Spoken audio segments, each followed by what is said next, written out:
This morning, President Trump's immigration crackdown could be moving into uncharted territory involving the U.S. military. Three defense officials tell NBC News the administration is considering options to create a buffer zone along the New Mexico border that could include American troops temporarily holding migrants who cross into the U.S.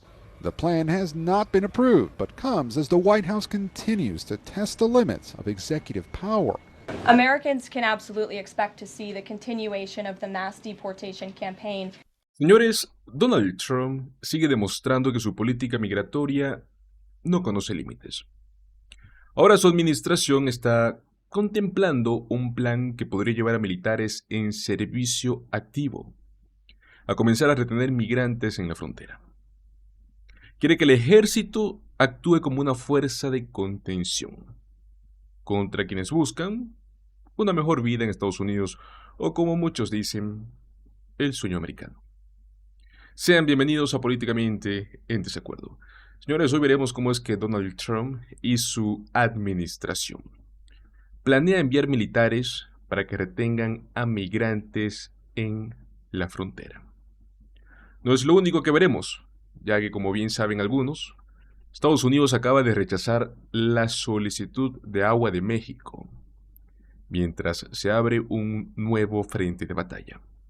Los invito a que se queden hasta el final de este video, amigos. Veremos información muy interesante y momentos que no quiero que se pierdan. Desde hace semanas, la administración de Trump ha estado discutiendo esta posibilidad de convertir una franja de unos 18 metros en la frontera sur en una zona controlada por el Pentágono. En otras palabras, hablamos de una extensión del ejército dentro del propio territorio estadounidense con la excusa de detener a los migrantes, ¿no? ¿Qué significa todo esto? Donald Trump quiere militarizar aún más la frontera, destinando dinero del Departamento de Defensa a lo que muchos consideran su agenda anti-migrante. This morning, President Trump's immigration crackdown could be moving into uncharted territory involving the U.S. military. Three defense officials tell NBC News the administration is considering options to create a buffer zone along the New Mexico border that could include American troops temporarily holding migrants who cross into the U.S. The plan has not been approved, but comes as the White House continues to test the limits of executive power. Americans can absolutely expect to see the continuation of the mass deportation campaign. A clash with the federal court system has been intensifying. NBC News has tracked 37 rulings from federal judges that have at least temporarily blocked actions taken by President Trump, and the White House is pushing back. This judge had no right to do that. They're meddling in foreign affairs. They're meddling in our government. The Trump administration railing against Judge James Boasberg, who temporarily blocked the president from using an obscure 18th century law to deport alleged Venezuelan gang members to a prison in El Salvador. Boasberg was first appointed to D.C. Superior Court by President George W. Bush, then later elevated to the federal bench by President Barack Obama. In law school, he was roommates with conservative Supreme Court Justice Brett Kavanaugh. Throughout history, federal judges have been seen as apolitical when interpreting the law. The U.S. Constitution established three co-equal branches of government: the legislative, executive, and judicial. The system designed to prevent any one branch from becoming too powerful through a system of checks and balances. But the White House is arguing voters chose Trump, not the judges. A single district court judge out of 700 cannot set policy for the entire nation, let alone on national security and public safety issues. Ahora bien, amigos, aquí tenemos un problema, uno bastante serio.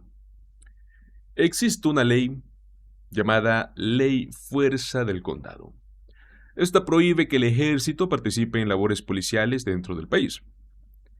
Hasta este momento, Donald Trump ha intentado sortear esta restricción usando la patrulla fronteriza y pues a los agentes del Servicio de Control de Inmigración y Aduanas, ¿no?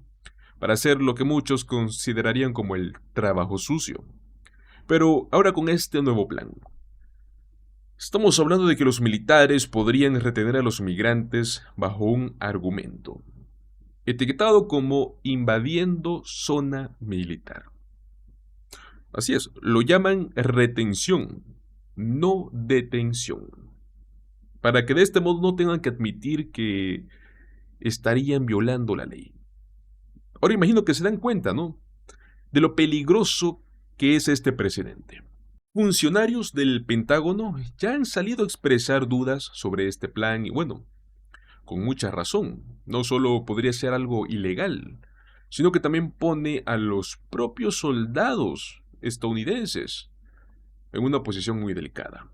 La administración de Trump ya ha estado enviando miles de tropas, bastante equipo militar a la frontera, incluso recordemos que ha desplegado un destructor de la Armada, el Gravely, como si estuviéramos en una guerra, ¿no? ¿Contra quién? ¿Contra familias que huyen de la violencia? ¿De la pobreza? Amigos, esto no es más que otra muestra del fanatismo de Trump por querer parecer duro con la inmigración.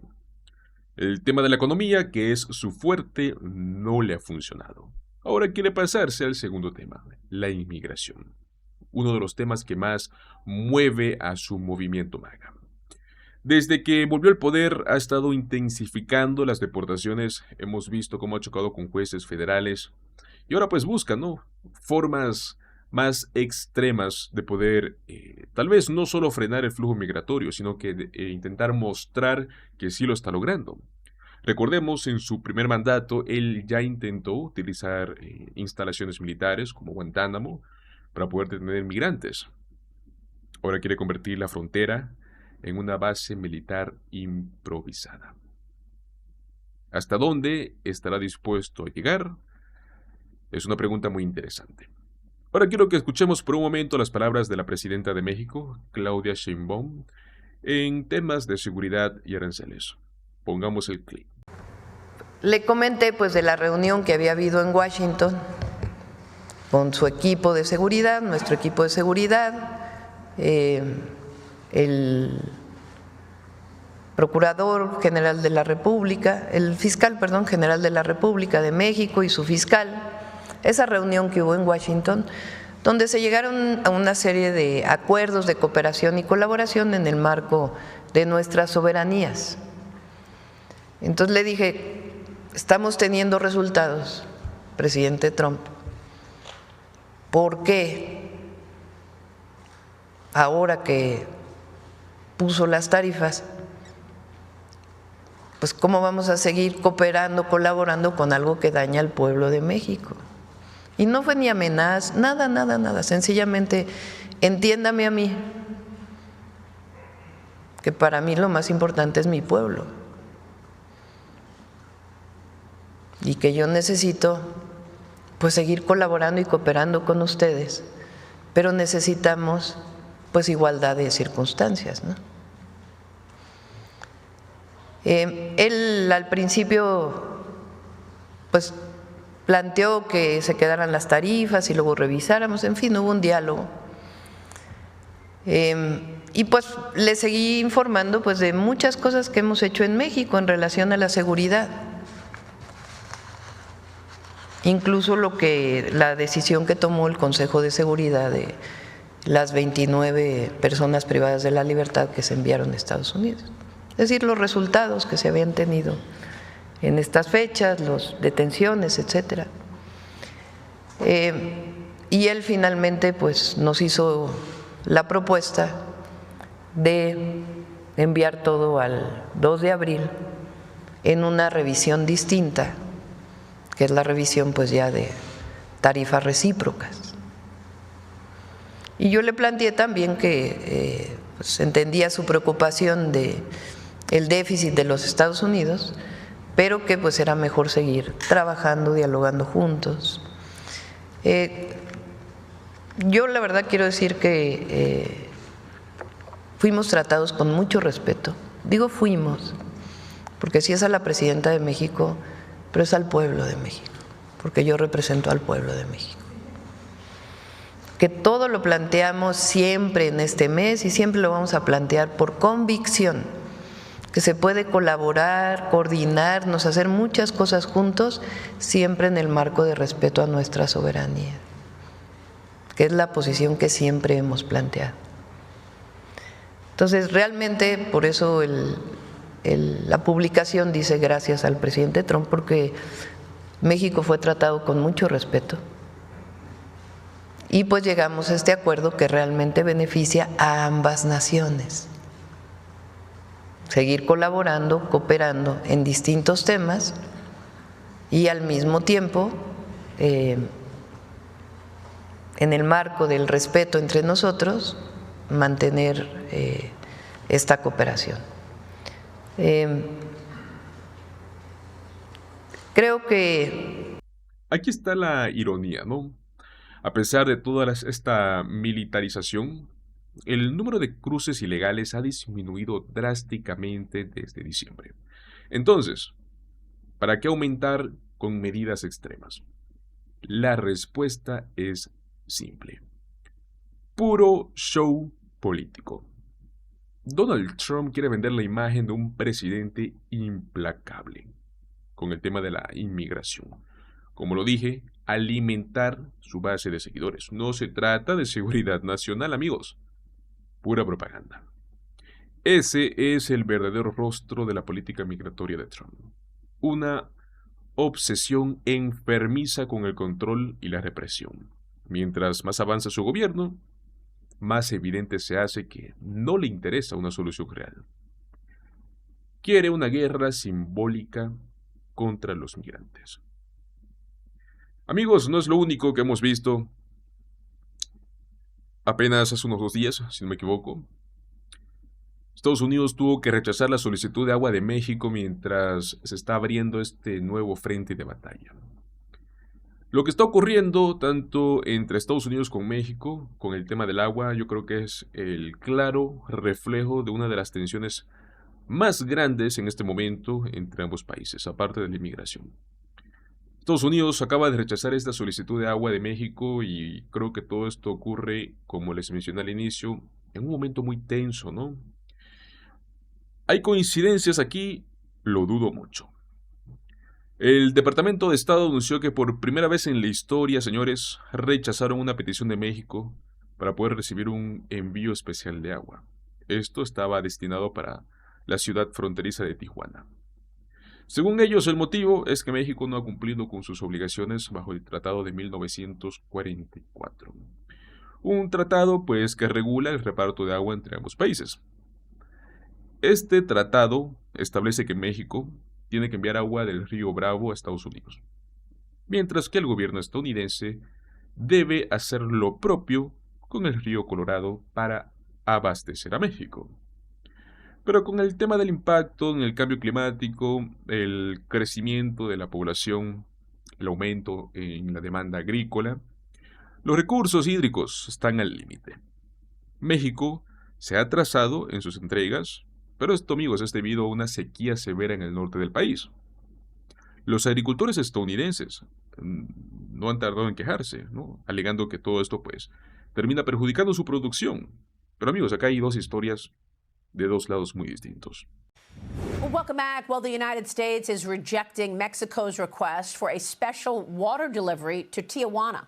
The State Department writes this on X. Mexico's continued shortfalls in its water deliveries under the 1944 Water Sharing Treaty are decimating American agriculture, particularly farmers in the Rio Grande Valley. As a result, today, for the first time, the U.S. will deny Mexico's non-treaty request for a special delivery channel for Colorado River water to be delivered to Tijuana. Joining me now is U.S. Secretary of Agriculture, Brooke Rollins. Secretary, good to have you. Thanks very much for being here. Feels like we're in another fight with Mexico. Well, here we go again. I was just there 2 days ago. Today I'm at the White House, obviously, but 2 days ago I was down in the Rio Grande Valley with those very farmers that you just mentioned on the program.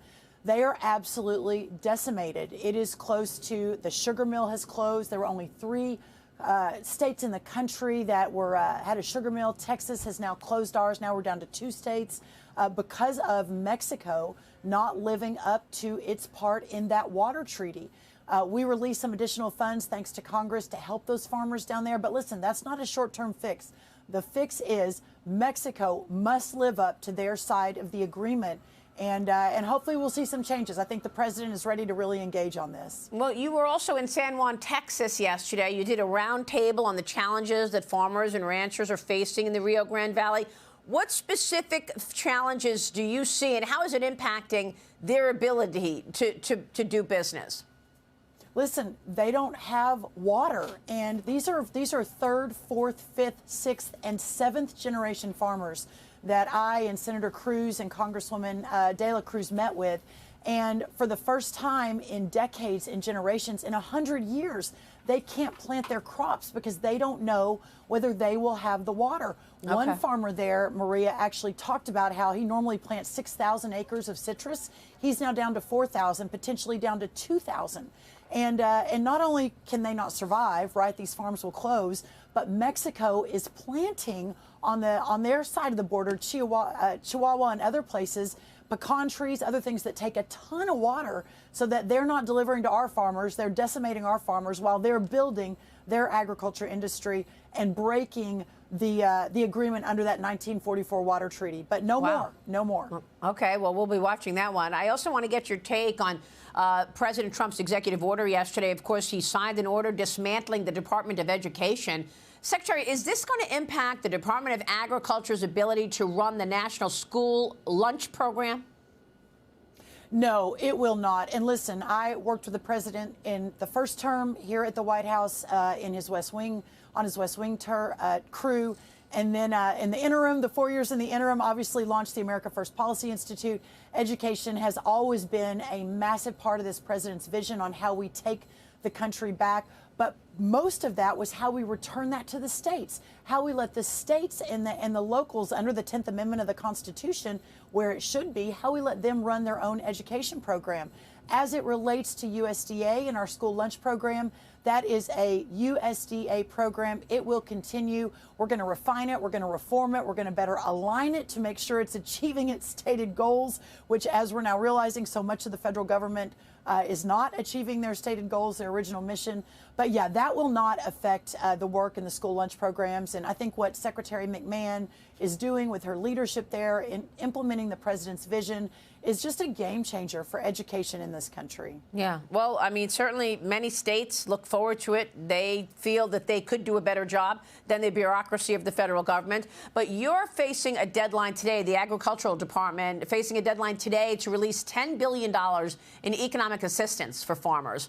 Secretary, you recently held a roundtable in Georgia. You were talking about how the president's tariffs will impact farmers and ranchers there. We've got new Fox News polls show that voters have major doubts about the tariffs. Nearly 70% say that they will make products more expensive. A majority thinks the tariffs will hurt the economy and the jobs market. Are you expecting agricultural products to be more expensive as a result of tariffs, Secretary?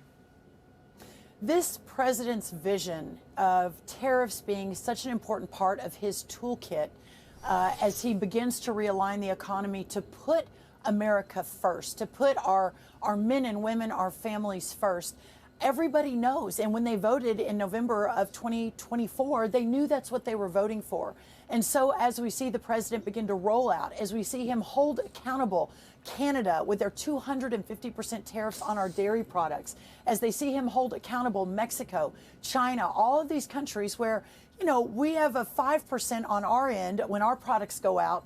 They've got 15%, 3 times. This is on average on their end when their products come in. It's not fair, and it's got to be equalized as we move toward more free trade. Now, the president has been very clear, as has Secretary Lutnick, that there may be an interim period as we're readjusting the entire economy. But listen, real change takes disruption. Yeah. Real transformation takes these harder decisions, and no one's willing to do that except now President Trump is. So obviously 100% behind it. I am talking to farmers every single day.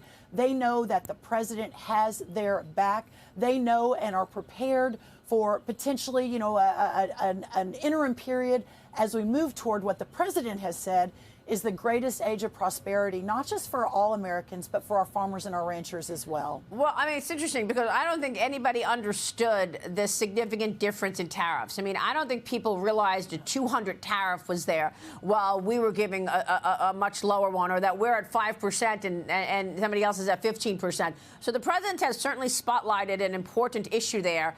And as you say, you want to make an omelet, you got to, you know, crack some eggs. Speaking of eggs, right. You held a press conference yesterday. See how I did that? No pun intended. Yeah, that was actually excellent, Maria. Thank you.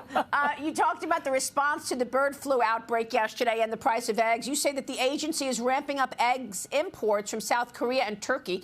The price of eggs dropping more than $3 this month compared to last month. Secretary, tell us about this. Are you expecting that the more eggs on the market will mean prices go lower and lower from here?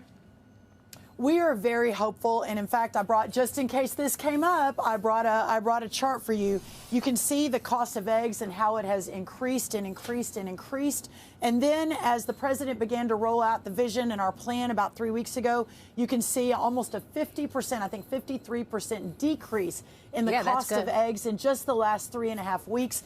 Listen, not only the importation of eggs from Turkey and South Korea for the short term. Señores, crisis. Las crisis no son unilaterales. En el sur de Texas, los productores de algodón, los productores de cítricos, también están preocupados porque el agua no llega con regularidad de México. En respuesta a esto, el gobierno de Estados Unidos tuvo que aprobar como $280 millones en ayuda para estos agricultores.